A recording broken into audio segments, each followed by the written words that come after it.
আসসালামু আলাইকুম। আমাদের বিএস বিসমিল্লাহ এগ্রোর ঘাস কাটা হচ্ছে। এগুলা নেপিয়ার জার আইনা লাগাইছিলাম কিছু গাছ। এখন কি হচ্ছে, আমাদের বিএস বিসমিল্লাহ এগ্রোর ফিশারিজের পাড়ে লাগানো। এটা হচ্ছে আমাদের ফিশারিজ। এখন পুকুর ছাঁচা হচ্ছে, মাছ উঠিয়ে ফেলা হবে, আবার নতুন মাছ ছাড়া হবে। তাদেরকে দেখাইছিলাম, এটা তো মূলত কুরাল মাছ ছাড়া হয়েছিল।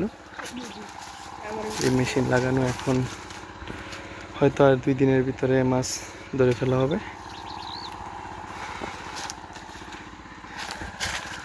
সুন্দরভাবে দেখুন, পাড়ে লাগাইছিলাম, এটাই প্রথম কাটিং এটাই।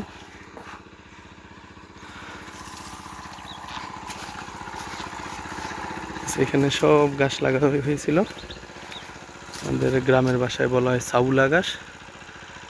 তো এগুলা কাটা হয়ে গেছে, ওইদিকে রয়েছে।